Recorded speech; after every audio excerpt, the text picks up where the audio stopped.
That was Doug Ziegheib giving an update there. He's the chief executive of the Skating Club of Boston, saying that they lost 6 members of that club in the tragedy in DC. Let's bring in Sean Bell, who's here with us, a former military pilot, for his expertise on what we think happened last night. Sean, great to have you with us, and good afternoon to you. So, look, how did the passenger jet change its flight path last night?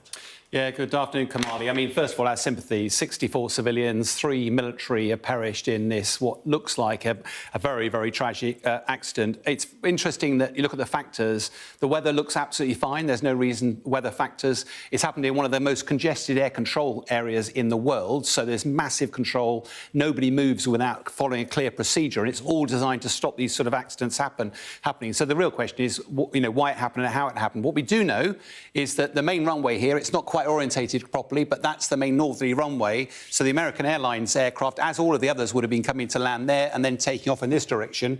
Meanwhile, the Nighthawk would have been operating its way. Sorry, Black Hawk would have been operating its way down the Potomac here. Now, as the pilot of the Black Hawk, he'd have thought all of the civilian traffic is to the north of me, leaving or arriving. What happened just before this accident, though, was the American Airlines aircraft was on approach down here, was suddenly asked, could he take the shorter runway, which is the runway here? He said he could. So therefore, rather than going straight along that line, he diverted down to the south to get himself onto a lineup for that runway there. All of that, of course, would have put him on a direct collision course. Now, that sounds awful, but the whole purpose of procedural is that they may well have been crossing. In fact, the 2 dots on the radar would have absolutely superimposed themselves, but they should have been height deconflicted, because that way you can guarantee they'll never hit each other.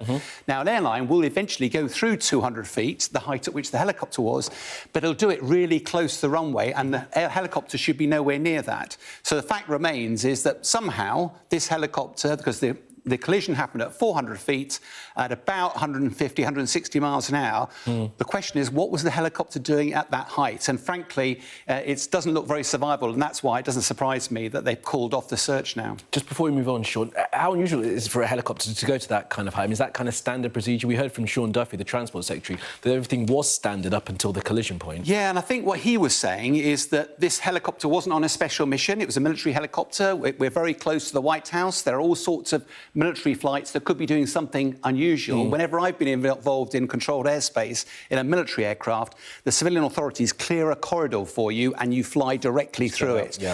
This was following a helicopter route. The reason they're not under radar control is here they could probably be seen by the radar. There's a bridge here. You're flying low level, you can't be seen on radar. Therefore, it's very difficult for the controllers to control aircraft here. That's why procedurally you have to be low. 200 feet is very low, but you've probably seen them down the Thames regularly. And as Mark Stone was saying, regularly over here, lots of helicopters, very low. Interesting. All right, so look, so what could the helicopter pilots have actually seen as they're moving their way down the Potomac? One of the challenges about military helicopters is you generally have a lot of devices to help you see at night. I used to fly with night vision goggles, quite heavy, and also forward-looking infrared. They work really well in the middle of the countryside where there's no ambient light. As soon as you get to cities like this, and I think we've got a shot of it as well, there's this whole area has got full of lights, Washington.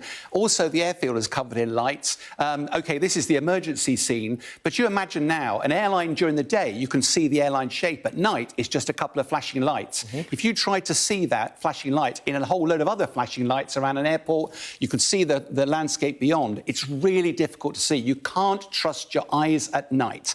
And that's why by night time, particularly in these zones, you have to fly procedurally. You can never veer from that, because if you rely on the fact you might see the aircraft, you won't. Right. The procedure does have an altitude, though, doesn't it, as well? The whole process, they will have spent years developing a procedural deconfliction using models, using all sorts of different... So even though the aircraft was rerouted to runway 33, procedurally, that still should have been very safe. And I think the investigation will focus on why they ended up with a helicopter being apparently at 400 feet.